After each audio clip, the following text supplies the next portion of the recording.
Shalom, selamat pagi Bapak Ibu Saudara yang dikasihi oleh Tuhan. Kita bersyukur, bersukacita hari ini kita dapat kembali bersekutu dalam Tuhan. Masing-masing kita, di tempat kita, dalam keadaan kita saat ini, semua kita ada hanya karena kebaikan Tuhan. Dan sungguh kita ada karena Tuhan adalah Allah yang setia, yang tidak pernah meninggalkan orang-orang yang percaya kepadanya. Mari kita bersama bersekutu memuji Tuhan, kita naikkan pujian berkat anak cucu.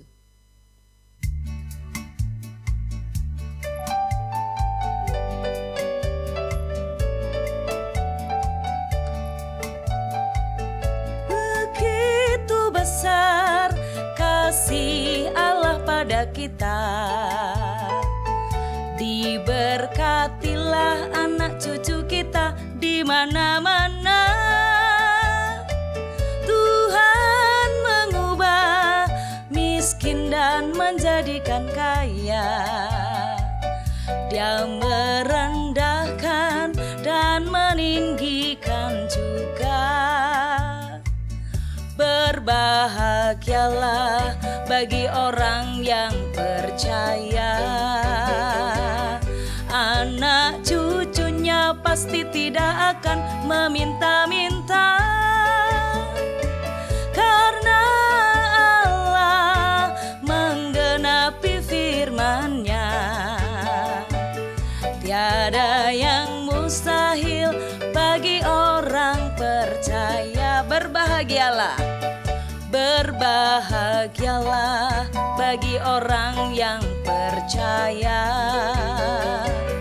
Anak cucunya pasti tidak akan meminta-minta,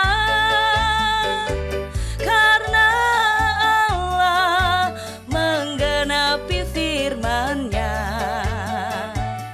Tiada yang mustahil bagi orang percaya. Tiada yang mustahil bagi orang percaya. Tiada yang mustahil bagi orang percaya. Mari kita bersama-sama berdoa untuk persekutuan kita pada pagi hari ini. Bapa kami yang di sorga, kami naikkan syukur di hadapan Tuhan. Kami bersukacita sebab kasih setiamu tiada pernah berkesudahan. Dalam segala keadaan kami, dalam segala situasi kami, Engkau Tuhan tidak pernah membiarkan kami. Terbukti hari ini kembali kami dapat bersekutu. Kembali kami dapat kesempatan untuk kami memuji-muji Tuhan, untuk kami mendengarkan firman Tuhan. Sekalipun kami di tempat yang berbeda, setiap kami menikmati kasih Allah yang sama, setiap kami menikmati pertolongan Tuhan yang sama, yaitu Tuhan Allah yang setia. Bapa kami di sorga, urapi hamba-Mu, berkati setiap jemaat-Mu. Kami yang saat ini duduk diam dan mendengarkan firman-Mu, kami bersekutu, kami mohon pertolongan Tuhan. Naungi hati pikiran kami, supaya sungguh dalam hidup kami bersekutu dengan Tuhan. Persekutuan yang kami lakukan pagi hari ini adalah persekutuan yang berkenan di hadapan Tuhan, dan setiap kami menikmati lawatan kuasa Tuhan. Terpujilah nama-Mu ya Bapa di sorga. Di dalam nama Tuhan Yesus Kristus kami berdoa, siap mendengarkan firman Tuhan. Amin. Bapak Ibu yang dikasihi oleh Tuhan, hari ini kita akan bersama-sama menikmati lawatan kuasa Tuhan. Hari ini kita akan bersama-sama belajar sebagai murid Tuhan, sebagai murid Yesus, bahwa sesungguhnya kita memiliki Tuhan Allah yang setia. Kita akan merenungkan firman Tuhan ini di bawah satu tema, orang benar tak ditinggalkan. Orang benar tak ditinggalkan. Mari kita bersama membuka Alkitab kita dari Mazmur pasal 37. Mazmur pasal 37. Kita akan membaca ayat yang ke-25 dan 26. Mazmur 37 ayat yang ke-25 dan ayat yang ke-26. Kita akan membaca secara bersama-sama, Bapak Ibu Saudara membaca di tempat masing-masing dengan bersuara. Saya akan membacakan dan kita akan membaca bersama-sama. Sudah siap? Sudah menemukan? Mari kita membacanya demi nama Tuhan Yesus Kristus. Dahulu aku muda, sekarang telah menjadi tua, tetapi tidak pernah kulihat orang benar ditinggalkan atau anak cucunya meminta-minta roti. Tiap hari ia menaruh belas kasihan dan memberi pinjaman, dan anak cucunya menjadi berkat. Bapak Ibu yang dikasihi oleh Tuhan, diberkati oleh Tuhan, setiap kita yang membaca, merenungkan dan melakukan firman Tuhan dalam hidup tiap-tiap hari. Hari ini kita belajar tentang orang benar yang tak ditinggalkan. Orang benar yang tidak ditinggalkan oleh Tuhan. Bagian ini akan mengajarkan kepada kita menyadari, menolong setiap kita untuk sadar dan tahu bahwa kita punya Tuhan Allah yang setia, yang tidak pernah meninggalkan umatnya. Mari kita perhatikan, Mazmur pasal 37 ini merupakan sebuah rangkaian, Bapak Ibu, berisi tentang kehidupan orang benar dan orang fasik. Mazmur 37 menjelaskan bagaimana orang benar itu hidup, bagaimana orang fasik itu hidup. Bagaimana mereka menjalani kehidupan mereka dan bagaimana mereka mengakhiri hidup mereka. Kita akan bersama belajar khusus di ayat yang ke-26 dan ke-27 di bawah tema orang benar tak ditinggalkan. Mari kita melihat siapa sesungguhnya orang benar itu. Orang benar yang tidak ditinggalkan oleh Tuhan, siapa sesungguhnya orang benar itu? Mazmur pasal 37 menjelaskan, mengarahkan kepada kita untuk memahami siapa orang benar. Orang benar dalam bagian ini merujuk kepada pengertian dasar Alkitab. Kata yang dipakai untuk orang benar itu adalah orang yang sadik. Orang yang sadik. Sadik itu apa artinya? Sadik itu artinya benar, artinya tidak bersalah, artinya saleh, artinya adalah orang yang melakukan dengan segenap, sepenuhnya seluruh hukum-hukum Tuhan. Orang sadik, orang benar itu adalah orang saleh, orang yang melakukan hidup ibadahnya dengan taat. Jadi, siapa orang benar? Orang benar adalah orang yang hidup melakukan ibadahnya dengan taat, orang yang melakukan firman Tuhan dengan seutuhnya. Ini jika kita berdasarkan pada Mazmur pasal 37 ayat 25. Orang benar yaitu orang sadik dalam pengertian bahasa Alkitab kita. Mazmur 37 menjelaskan lebih lagi bahwa pengertian orang sadik, pengertian orang saleh atau orang benar yang tidak ditinggalkan ini menjelaskan tentang hidup mereka. Bagaimana orang yang taat beribadah itu, bagaimana kehidupan yang disebut saleh atau hidup orang benar. Orang benar ini bukan orang yang hidup untuk menjadi benar, tetapi orang yang sudah dibenarkan dan terus berjalan di dalam kebenaran. Sekali lagi, siapa orang benar? Orang benar adalah orang yang telah menerima pembenaran, orang yang telah dibenarkan sehingga dia di dalam hidupnya menjalani kesalehan, menjalani kebenaran, menjalani apa yang firman Tuhan katakan. Ini yang dimaksudkan orang benar. Orang yang telah dibenarkan dan terus-menerus berjalan di dalam kebenaran firman. Mazmur pasal 37 ayat yang ke-12 disebutkan. Di sana disebutkan kata orang benar. Di dalam kehidupan ini orang benar menghadapi ancaman yang terus-menerus dari orang fasik. Targetnya orang fasik melakukan kejahatan itu adalah orang benar. Dalam ayatnya yang ke-16, orang benar itu adalah orang yang dikatakan hidup di dalam berkat Allah karena sekalipun sedikit dia punyai, itu lebih baik daripada yang berlimpah-limpah tapi pada orang fasik. Dalam ayat yang ke-17 Mazmur pasal 37, orang benar itu hidupnya ditopang oleh Tuhan. Dalam ayat yang ke-21 orang benar itu melakukan kehidupan yang penuh kasih. Ayat 25, orang benar itu orang yang tidak ditinggalkan Tuhan. Dalam ayat yang ke-26, orang benar itu orang yang menaruh belas kasihan juga, bahkan anak cucunya menjadi berkat. Ayat yang ke-29, orang benar itu orang yang menikmati janji Allah. Ayat yang ke-30, orang benar itu orang yang perkataannya penuh dengan hikmat. Orang benar dijelaskan dalam Mazmur pasal ke-37 ini. Dan tema kita adalah orang benar yang tidak ditinggalkan oleh Tuhan. Beberapa ayat membahas, bahkan saya mencatat ada sekitar 11 ayat yang membahas tentang orang benar, orang benar, orang benar, orang benar. Menjelaskan bahwa begitu luar biasanya orang benar, orang yang telah dipulihkan, yang dibenarkan oleh Tuhan, dan terus hidup menerus di dalam kebenaran. Mazmur pasal 37 menolong kita untuk memahami bahwa orang benar, orang yang tidak dibiarkan oleh Tuhan, orang yang tidak ditinggalkan oleh Tuhan itu memiliki beberapa karakter, memiliki gaya hidup. Bagaimana gaya hidup orang benar sehingga orang itu disebut orang benar, orang yang telah dibenarkan dan terus melakukan kebenaran.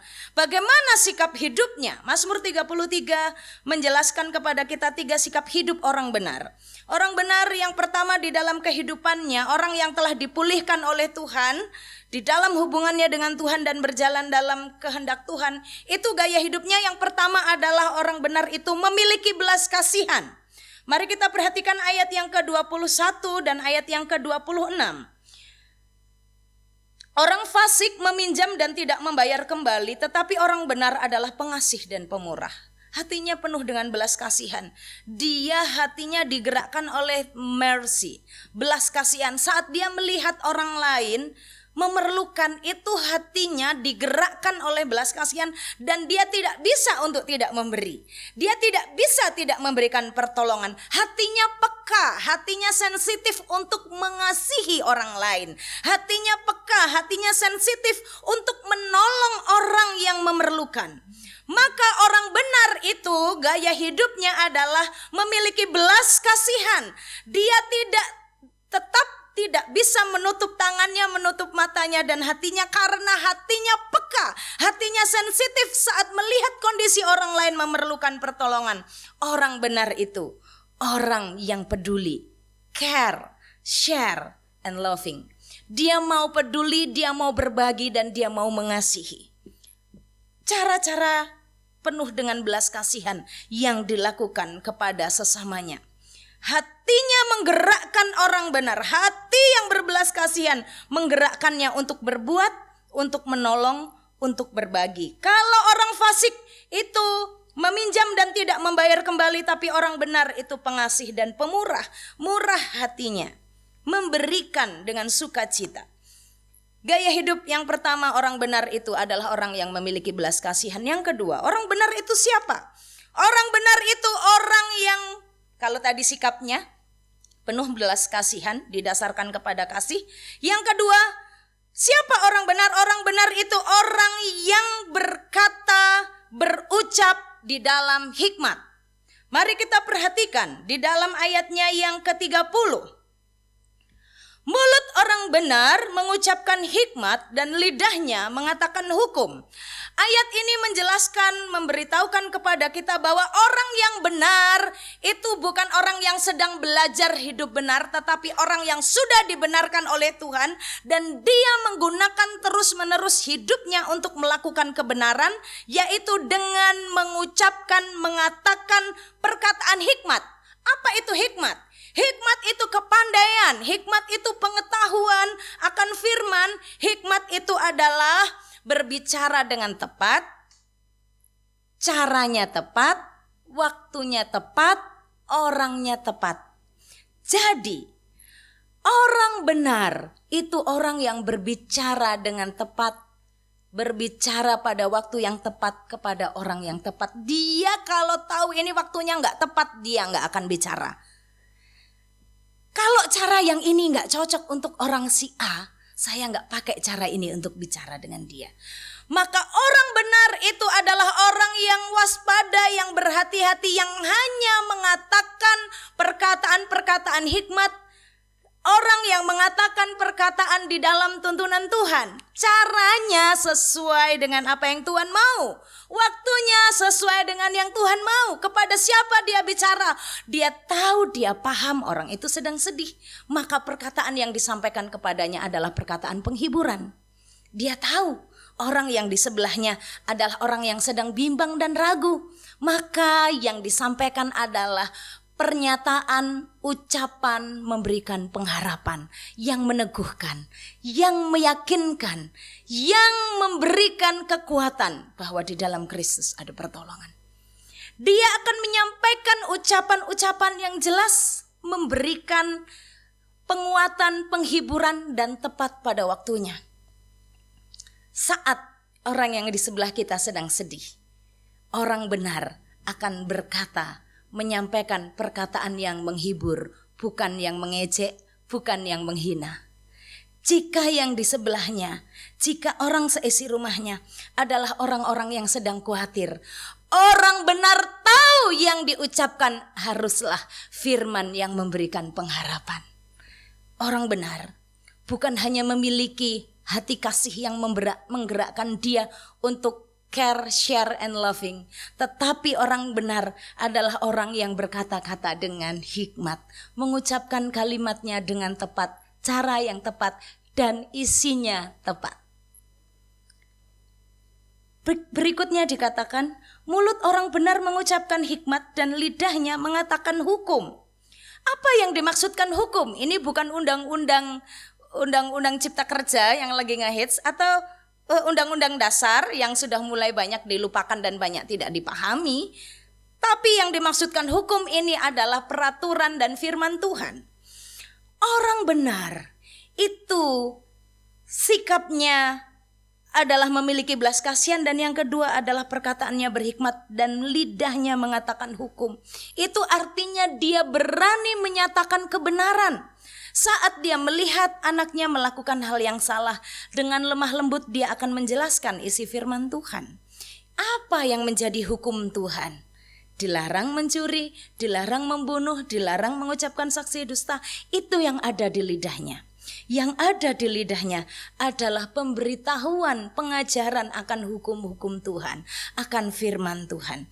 Orang yang benar memiliki belas kasihan, orang yang benar menyatakan perkataan hikmat. Isinya tepat, orangnya tepat, caranya tepat, di waktu yang tepat.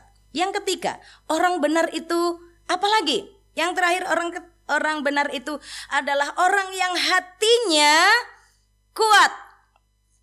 Orang yang hatinya percaya kepada Tuhan. Mari kita perhatikan dalam ayat yang ke-31.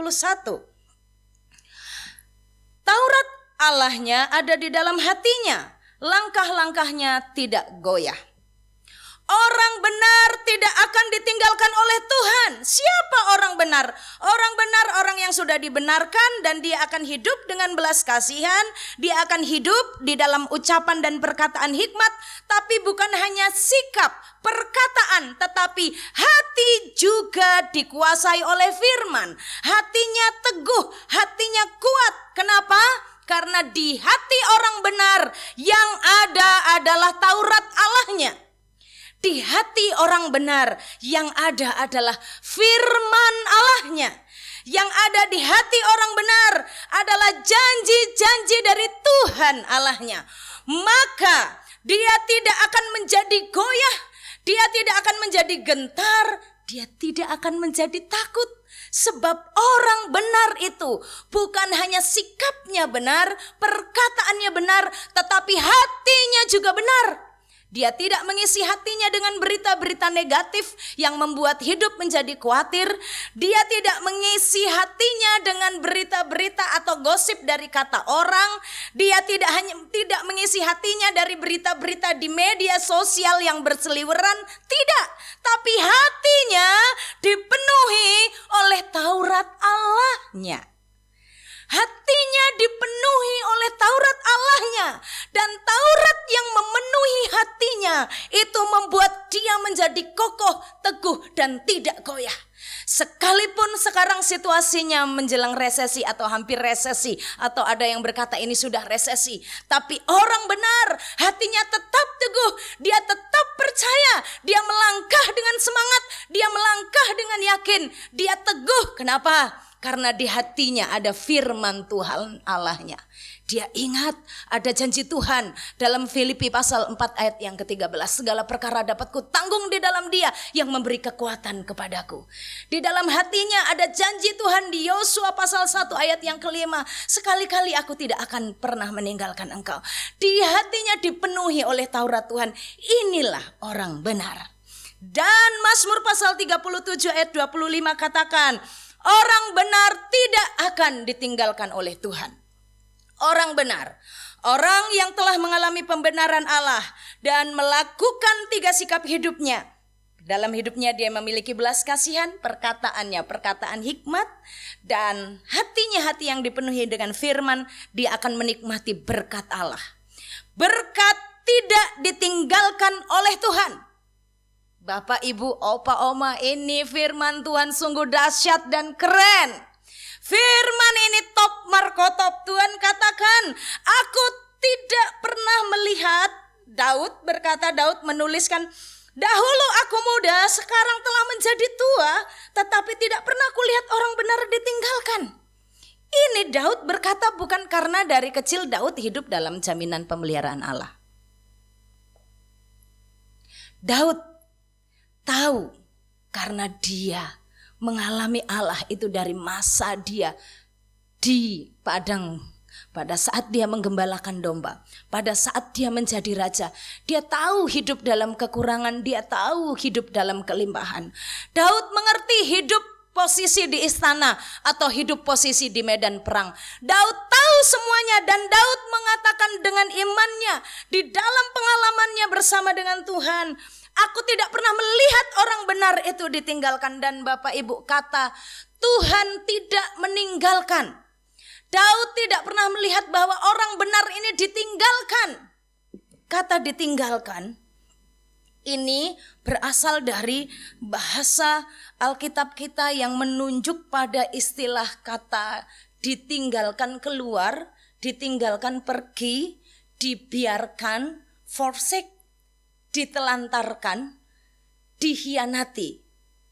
Latar belakang kata meninggalkan ini adalah seperti sebuah perjanjian hubungan suami istri yang telah melakukan perjanjian dan kemudian menghancurkan hubungan itu, dan salah satunya meninggalkannya, mengkhianatinya. Kita pernah mendengar contoh, bisa menjadi contoh itu seperti Gomer yang meninggalkan. Gomer yang meninggalkan. Bapak, Ibu, Tuhan mau katakan begini. Orang benar itu di dalam hidupnya tidak akan dikhianati oleh Tuhan. Alkitab mau katakan, dulu aku muda dan sekarang aku tua, aku tidak pernah melihat orang benar itu dikhianati oleh Tuhan, ditinggalkan oleh Tuhan, dibuat terlantar oleh Tuhan, dibuat menjadi kelaparan sendirian. Ini yang dimaksudkan. Orang benar tidak diterlantarkan. Orang benar tidak akan dibiarkan dan dikhianati oleh Tuhan. Mengapa? Sebab Allah kita adalah Allah yang setia.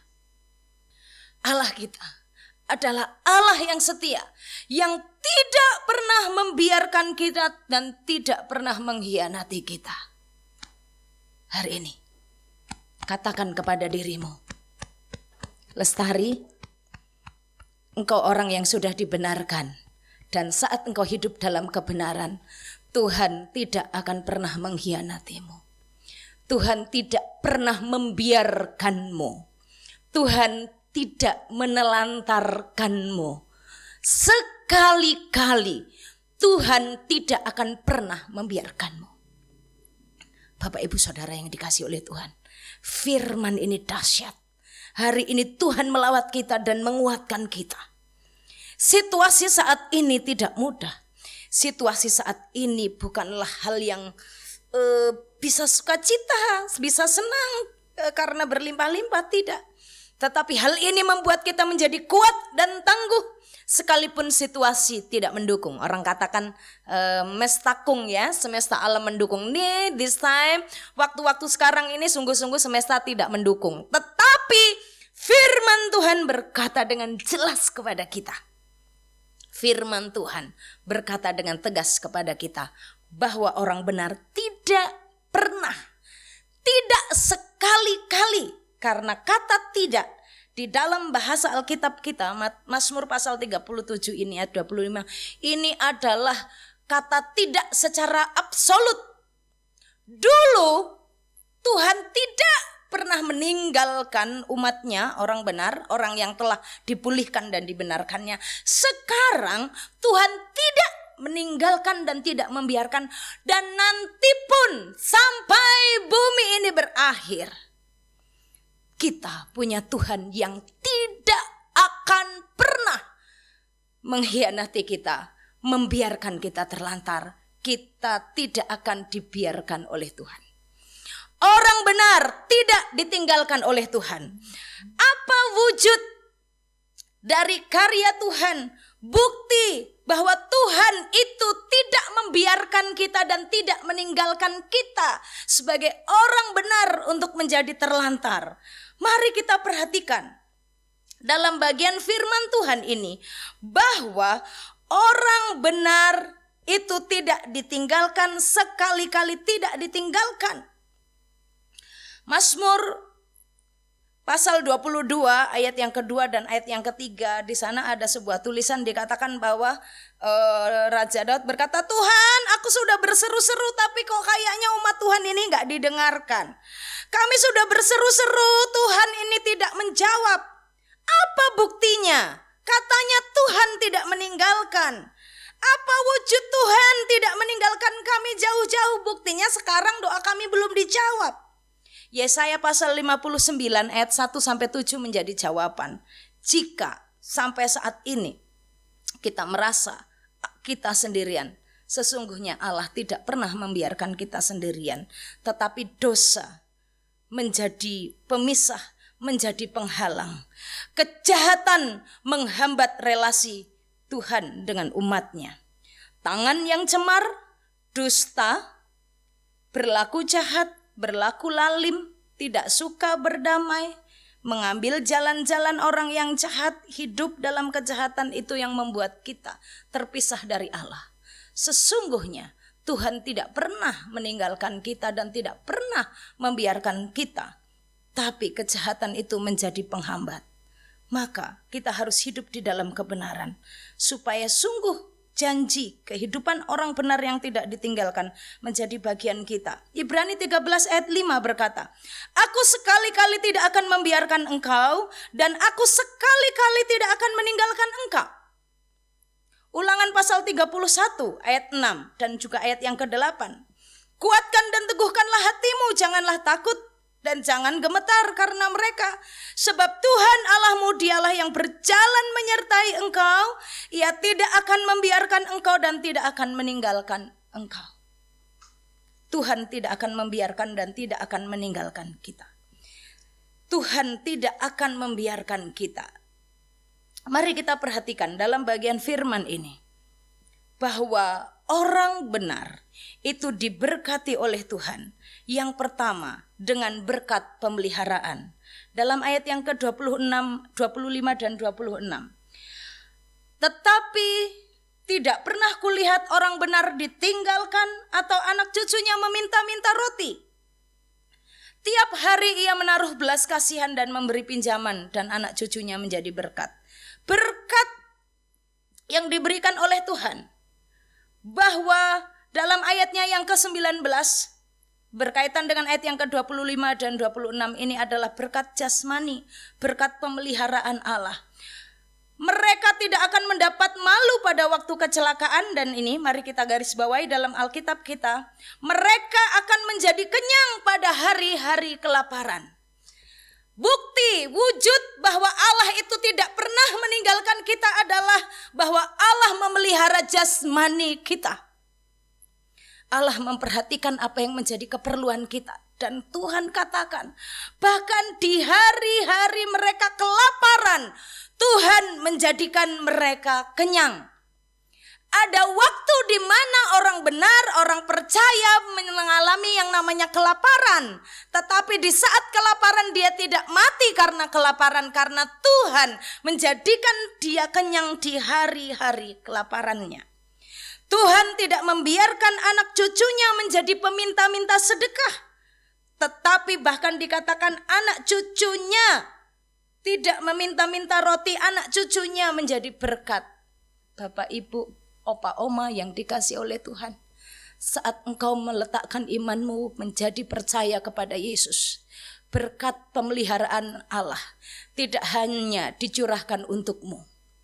Warisan untuk 2 keturunan diberikan bagimu. Tuhan katakan orang benar tidak ditinggalkan, bahkan anak cucunya, itu berarti keturunan yang kedua, keturunan yang ketiga, anaknya, cucunya tidak dibiarkan menjadi peminta-minta. Amin. Anak cucumu tidak dibiarkan menjadi peminta-minta saat kita hidup di dalam kebenaran yang Allah telah berikan kepada kita. Berkat pemeliharaan jasmani Tuhan berikan. Berikutnya, berkat yang Tuhan berikan adalah berkat jaminan untuk kita menikmati, untuk kita bisa tinggal. Mari kita perhatikan di dalam bagian firman Tuhan ini. Kita memperhatikan di dalam ayatnya yang ke-29. Ayat yang ke-28 saya akan bacakan. Sebab Tuhan mencintai hukum, ia tidak meninggalkan orang-orang yang dikasihinya. Sampai selama-lamanya mereka akan terpelihara. Tetapi anak cucu orang-orang fasik akan dilenyapkan. Ayat 29, orang-orang benar akan mewarisi negeri dan akan tinggal di sana senantiasa. Menunjukkan, menyatakan bahwa orang percaya, orang benar ini akan punya tetap tempat tinggal. Bukan tempat tinggal yang permanen, tetapi dia tidak akan dibiarkan menjadi gelandangan. Itu maksudnya. Tidak akan dibiarkan tinggal di jalan-jalan, tetapi Tuhan akan menyiapkan tempat untuk dia tinggal, bukan untuk dia miliki ya. Tapi artinya bukan menunjukkan bahwa akan dapat jaminan warisan, pasti punya rumah, bukan. Hal ini menunjukkan bahwa Tuhan tidak akan membiarkan kita menjadi gelandangan. Orang benar tidak akan dibiarkan jadi gelandangan, ini janji Tuhan. Kita ingat, ada seorang hamba Tuhan yang setia dan luar biasa melayani Allah. Dia adalah Elia. Saat di satu tempat dia kelaparan, dia kekeringan, Tuhan memberikan tempat untuk dia menginap, bahkan untuk dia dapat makanan. Di mana itu? Di janda, di Sarfat. Bukan orang kaya yang menolong dia, tetapi janda. Perhatikan lagi, Paulus, dia juga orang yang hebat, tapi saat dia di pelayanan, dia dari satu tempat pindah ke tempat berikutnya. Dia tidak punya tempat tinggal, tapi Tuhan siapkan tempat untuk dia bisa beristirahat. Paulus bisa menginap di rumahnya Priscilla dan Aquila. Di Korintus, Paulus bisa menginap. Di Tesalonika, dia bisa menginap di rumah Yonas. Bangsa Israel yang meninggalkan Mesir yang berlimpah itu. Sekalipun di sana dia jadi budak, pada waktu Tuhan memanggil bangsa Israel, Tuhan memberikan Yeriko, Tuhan memberikan Kanaan menjadi bagian. Mereka tidak harus membeli, tetapi Tuhan memberikannya bagi mereka. Percayalah, Tuhan itu menjadi tempat yang menenangkan buat kita, tapi kita juga tidak akan dibiarkan jadi gelandangan. Kami saksikan ini. Tepat bulan 3 lalu, kami sekitar 2 tahun tinggal di rumah kontrakan Bapak Ibu. Dan pada waktunya seharusnya kami menyelesaikan kontrakan kami adalah bulan 6. Dan kami harus meninggalkan bulan 6. Tapi dari bulan September kami sudah ditanyai oleh sang pemilik rumah, apakah kami melanjutkan atau tidak. Kami berdoa puasa meminta rumah kepada Tuhan, meminta tempat tinggal kepada Tuhan. Karena ini penting untuk kami melayani, untuk menyambut hamba-hamba Tuhan yang dalam perjalanan jauh bisa istirahat di tempat kami. Karena kontrakan kami hanya 2 kamar dan sangat sempit. Dan kami berdoa meminta kepada Tuhan. Kami mau saksikan bahwa orang benar, orang percaya tidak dibiarkan jadi gelandangan. Bulan 9 kami sudah dihubungi Bulan 6 kami harus pindah, tapi bulan 3 kami sudah diusir dari rumah itu. Kami harus membawa barang-barang kami pergi. Bapak Ibu tahu, Tuhan menyiapkan tempat bagi kami. Ada rumah orang tua kami yang saat ini kosong, dan saudara-saudara kami juga senang jika kami tinggal di rumah itu. Kami menikmati tempat itu sekarang. Tempat itu bukan milik kami, tapi kami tidak dibiarkan jadi gelandangan. Pada waktu kami disuruh pergi dari rumah kontrakan, Tuhan memberikan tempat itu. Ini janji yang kami sudah nikmati, dan saya percaya Bapak Ibu juga dipelihara, diberkati oleh Tuhan. Yang terakhir, berkat pemeliharaan Allah, bukti bahwa Tuhan itu ada bersama dengan kita, tidak meninggalkan kita, adalah berkat pertolongan.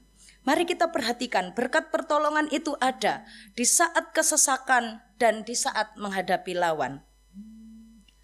Bapak Ibu Saudara yang dikasihi oleh Tuhan, mari kita perhatikan dalam ayat yang ke-39 bahwa orang benar itu diselamatkan oleh Tuhan pada waktu mengalami kesesakan. Kesesakan itu artinya dalam keadaan yang berbeban berat, dalam keadaan yang bergumul, dalam keadaan yang tertekan.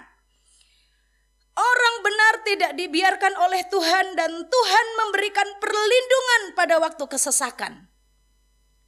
Sesak,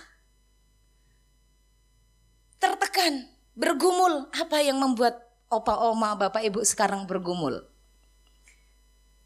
Sadar atau tidak, Bapak Ibu saat memasuki usia lanjut, usia indah, Bapak Ibu bisa mengalami sindrom emptiness, sindrom kekosongan. Maksudnya begini, saat orang tua memiliki anak-anak yang sudah mulai beranjak dewasa, anak-anaknya sudah memiliki kesibukan sendiri, ada yang sudah menikah, meninggalkan rumah, ada yang sudah sibuk bekerja, hanya pergi pagi, pulang malam, udah gak sempat ngobrol, gak punya waktu lagi bersama, gak bisa lagi bercanda gitu, gak bisa lagi, sehingga merasakan hidupku ini kok dewean, sendirian, gak ada yang perhatikan saya. Sehingga ada waktu-waktu tertentu opa oma, bapak ibu dalam kesendirian, apalagi yang mungkin sudah tidak bersama dengan pasangan sekarang mengalami sindrom emptiness, sehingga kita bisa mengalami kesesakan, bisa mengalami kekecewaan, bisa mengalami ketidakmampuan menjalani hidup. Aku sendirian, lonely. Anak-anakku sudah besar dan aku sepertinya tidak punya anak-anak. Tuhan katakan begini, Ia menyelamatkan. Orang-orang benar diselamatkan oleh Tuhan. Ia adalah tempat perlindungan pada waktu kesesakan. If you lonely, saat engkau sendiri, pahamilah adalah ada Allah Tuhan kita yang tidak membiarkan kita sendirian, dan kita dikuatkan melalui masa-masa sulit sekarang ini. Masa pandemi, gak boleh kemana-mana, gak bisa ke gereja, gak bisa ikut persekutuan mas, gak bisa ikut latihan kor, harus berdiam di rumah sendiri, anak sibuk kerja cari duit, aku gak ada yang peduli. Ingat, Tuhan ada bersama dengan kita. Di saat engkau merasa sendiri, Tuhan Allahmu ada memegang engkau. Sehingga masa merasa kesepian ini dapat kita lalui dengan sukacita karena kita punya Tuhan. Orang benar tidak ditinggalkan. Pada waktu dia kesesakan, Tuhan memberikan penghiburan. Pada saat dia punya lawan, ada orang-orang yang ingin menjatuhkan dia. Ayat 40 Tuhan katakan, Tuhan menolong dan meluputkan dia. Tuhan memberikan keselamatan bagi orang-orang yang mencelakakan, yang ingin mencelakakan orang benar. Percayalah, pertolongan Tuhan bukan hanya ada buat kita yang sedang merasa kesepian, merasa sendiri, merasa enggak ada yang perhatikan, merasa kosong, tapi Tuhan juga ada pada waktu kita mengalami lawanan dari orang-orang fasik yang ingin menjatuhkan, ingin menipu, ingin merobohkan kita, ingin menghancurkan kita. Tuhan ada bersama dengan kita. Orang benar tidak dibiarkan. Orang benar tidak ditinggalkan oleh Tuhan. Orang benar tidak akan ditinggalkan oleh Allah. Bahkan anak cucunya dibuat Tuhan, berhasil dibuat anak cucunya menjadi berkat.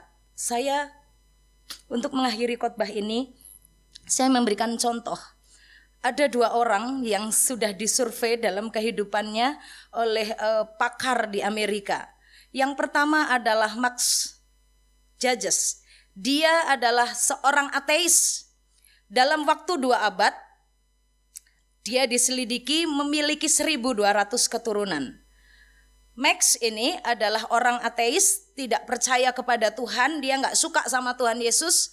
Bahkan saat anak-anaknya meminta untuk pergi ke gereja, dia tidak mengizinkannya. Apa yang terjadi bagi keturunan Max? 440 orang hidup dalam pesta pora, dalam hidupnya memuaskan hawa nafsu saja. 310 orang keturunan dari Max menjadi gelandangan dan peminta-minta. 190 menjadi pelacur atau tunasusila. 130 menjadi narapidana keluar masuk penjara. 100 orang menjadi pecandu alkohol, pemabuk. 60 orang punya kebiasaan mencuri yang akhirnya ditangkap. 50 orang menjadi korban pelecehan seksual dan 7 dari keturunan Max menjadi pembunuh. Ini keturunan Max, seorang ateis yang gak cinta Tuhan, bahkan melarang anak-anaknya untuk mencari Tuhan. Yang kedua adalah keturunan Jonathan Edwards. Dia adalah orang yang benar, yang hidup takut akan Tuhan. Dia menikah dengan Sarah yang adalah juga orang yang saleh, takut akan Kristus, mengikut Yesus dengan setia. Mari kita perhatikan generasi yang dimiliki oleh Jonathan Edwards. Bapak Ibu bisa mencari atau mengetiknya di ensiklopedia karena nama Jonathan Edwards ini ada di sana juga. Generasi Jonathan Edwards ini 320 orang menjadi pendeta, penginjil, dan dosen di sekolah teologi. 120 menjadi profesor di bidang ilmu pengetahuan umum. 110 menjadi ahli hukum secara khusus di bagian pengacara. 60 orang menjadi dokter, 60 orang lagi menjadi penulis buku, 30 menjadi hakim, 14 orang menjadi rektor universitas dan juga pemilik dari pabrik, 4 orang menjadi anggota Kongres Amerika, dan 1 orang menjadi wakil presiden Amerika Serikat. Bedakan keturunan orang benar dan keturunan orang fasik. Bedakan dan perhatikan, dan mari kita pilih kehidupan orang benar, sebab orang benar tidak ditinggalkan oleh Tuhan.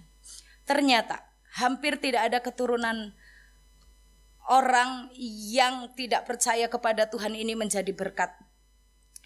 Perhatikan bahwa orang yang mencari Allah, takut akan Allah, bukan hanya hidupnya yang diberkati oleh Tuhan, tetapi dia sendiri diberkati Tuhan dan keturunannya diberkati oleh Tuhan. Selamat menikmati pemeliharaan Tuhan. Selamat menjadi orang benar yang tidak ditinggalkan oleh Tuhan. Apapun keadaan kita, apapun kondisi kita, Tuhan Allah tetap memegang kita. Apapun kondisi kita saat ini, Tuhan ada bersama dengan kita. Tuhan Yesus memberkati. Selamat menjadi orang benar dan menikmati kesetiaan Tuhan itu. Mari kita bersama ambil komitmen hidup takut akan Tuhan. Kita memuji Tuhan. Sebagai penutup bagian khotbah ini kita akan naikkan pujian. Bahwa Tuhan menetapkan langkah-langkah orang yang hidupnya berkenan kepadanya.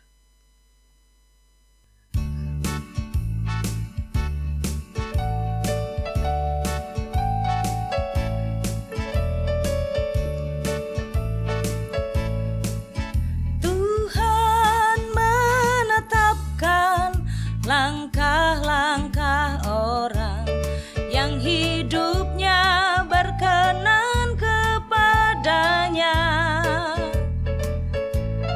Apabila ia jatuh tak sampai tergeletak, sebab Tuhan menopang tangannya.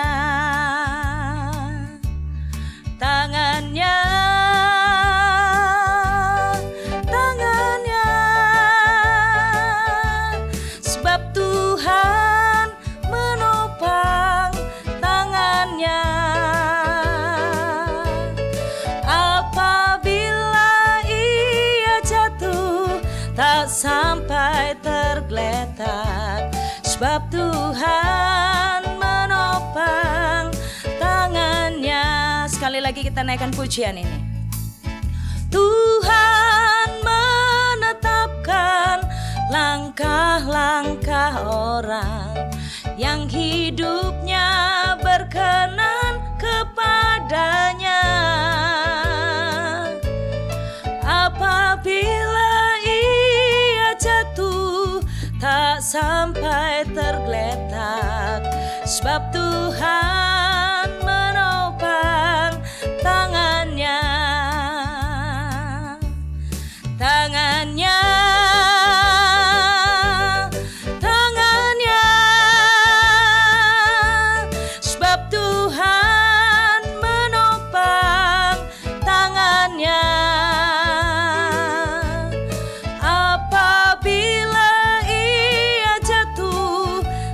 sampai tergeletak, sebab Tuhan menopang tangannya, sebab Tuhan menopang tangannya, sebab Tuhan menopang tangannya. Mari kita berdoa. Bapa kami yang di sorga, kami sungguh menaikkan syukur kami di hadapan Tuhan, bahwa di masa-masa seperti ini Tuhan sudah menolong kami.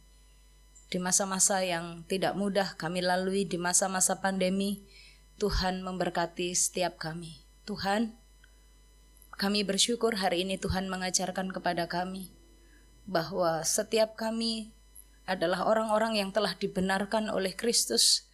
Dan Tuhan merindukan kami untuk terus-menerus hidup di dalam kebenaran itu. Biarlah perkataan kami di dalam hikmat, sikap hidup kami penuh dengan belas kasihan. Dan hati kami dipenuhi oleh firman yang membuat kami tangguh, kuat dan tidak goyah. Dan saat kami hidup di dalam kebenaran firman-Mu, saat kami memiliki Tuhan Allah yang setia, ingatkan kami bahwa kami tidak pernah dibiarkan, bahwa kami tidak pernah ditelantarkan, bahwa kami tidak pernah sedetik pun, sekali-kali pun kami tidak pernah dibiarkan oleh Tuhan. Kami punya Tuhan Allah yang selalu berjalan bersama dengan kami. Kami punya Allah yang setia kepada kami, memelihara hidup kami, mencukupkan makan minum kami. Bahkan Tuhan, Engkau menjamin kehidupan anak cucu kami.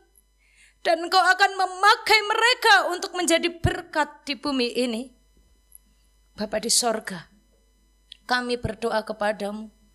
Kami memohon kiranya kami ditolong oleh Tuhan untuk hidup di dalam kebenaran itu. Dan kami tidak menjadi gentar, tapi kami tetap percaya bahwa Tuhan bukan hanya memperhatikan, memelihara jasmani kami, tapi Tuhan juga memperhatikan kehidupan kami.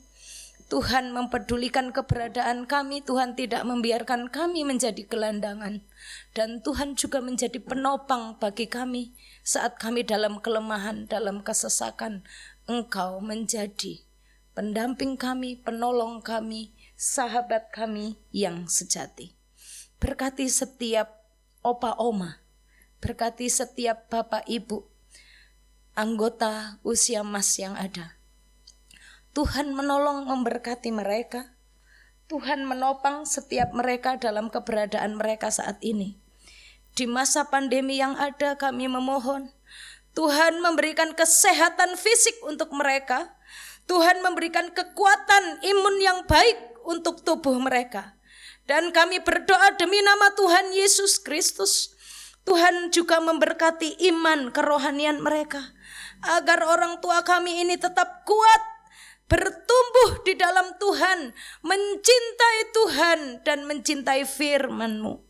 Kami juga berdoa untuk setiap orang tua kami, setiap anggota lansia yang masih bekerja. Tuhan berkati pekerjaan mereka. Tuhan berkati kedua tangan mereka, pemikiran mereka, sehingga apapun yang dikerjakan mereka, Tuhan berkati, Tuhan buat berhasil. Bapa di sorga, berkati juga jika mereka memiliki anak dan cucu, pelihara dan perhatikan juga mereka, seperti janji firman-Mu, bahwa anak cucu orang benar diperhatikan dan diberkati oleh Tuhan untuk menjadi berkat bagi banyak orang. Berkati pembina dan juga pengurus di persekutuan ini, Tuhan menopang, Tuhan menolong mereka. Dalam masa-masa mereka tidak bisa bertemu, tidak bisa berkumpul di gereja, sebab usia mereka membatasi untuk mereka tidak dapat hadir bersekutu. Karena kami memohon supaya mereka tetap diberikan hikmat dan ide untuk memperhatikan anggota persekutuan, untuk melayani Tuhan dalam persekutuan yang ada. Kami berdoa Tuhan untuk gereja kami GKK Sidoarjo secara khusus dalam persiapan ibadah onsite. Tuhan menolong untuk ibadah hadir di tempat ini dengan bertatap muka. Tuhan menjaga, melindungi, membentengi kami dari virus-virus yang ada. Tuhan berikan keamanan, pertolongan kepada kami. Surat-surat yang kami ajukan di bagian keamanan, Tuhan juga berkati, Tuhan tolong supaya semuanya lancar. Kami berdoa untuk persiapan tim multimedia. Tuhan terus menopang, memberikan hikmat atas mereka. Kami berdoa di dalam nama Tuhan Yesus supaya sungguh ibadah kami ini boleh berlangsung dalam pertolongan Tuhan.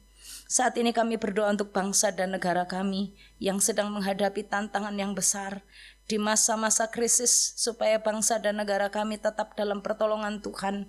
Engkau memberikan keamanan untuk bangsa dan negara kami secara khusus persiapan pilkada di Sidoarjo, di Surabaya dan di tempat-tempat lain, supaya Tuhan Engkau memagari kami dari roh-roh perpecahan.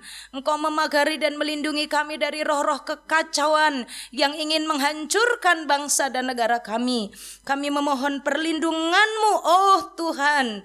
Berkatilah kota kami, berkatilah bangsa dan negara kami. Kami juga mengingat anggota persekutuan lansia, Ibu Mehau, yang Engkau sudah panggil ke sorga. Kami berdoa untuk anggota keluarganya yang saat ini sedang berduka. Tuhan memberikan penghiburan. Tuhan menolong mereka yang sedang berduka, yang sedang merasakan kehilangan. Tuhan, Engkau kuatkan jika mereka lemah. Engkau teguhkan mereka. Bapa di sorga, kami memohon di dalam nama-Mu. Berkat-Mu Engkau nyatakan atas seluruh anggota jemaat-Mu. Kami memohonkan berkat-Mu. Kami memohonkan pertolongan bagi seluruh hamba-hamba Tuhan yang melayani di gereja ini. Berikan kekuatan dan perlindungan, kepekaan roh dan juga kuasa ilahi untuk menyatakan kebenaran firman, mengajarkan firman-Mu. Kami menyerahkan seluruh syafaat kami, doa kami hanya kepadamu ya Tuhan. Tuhan Yesus Kristus Allah kami yang hidup. Bapak, Ibu, Saudara yang dikasihi oleh Tuhan, kita mengakhiri ibadah kita pada pagi hari ini. Mari kita menjalani hari-hari hidup kita sebagai orang yang telah dibenarkan, hidup di dalam kebenaran dan menikmati kesetiaan Tuhan. Dan terimalah berkat Tuhan. Tuhan memberkati engkau dan melindungi engkau. Tuhan menyinari engkau dengan wajah-Nya dan memberi engkau kasih karunia. Tuhan menghadapkan wajah-Nya kepadamu dan memberi engkau damai sejahtera. Amin. Tuhan Yesus memberkati Opa Oma, Bapak Ibu sekalian. Mari kita tetap semangat, mari kita tetap setia, sebab kita punya Tuhan Allah yang tidak pernah membiarkan kita. Tuhan Yesus memberkati. Jangan lupa untuk mengikuti persekutuan lansia usia emas selanjutnya dalam waktu yang sudah dijadwalkan.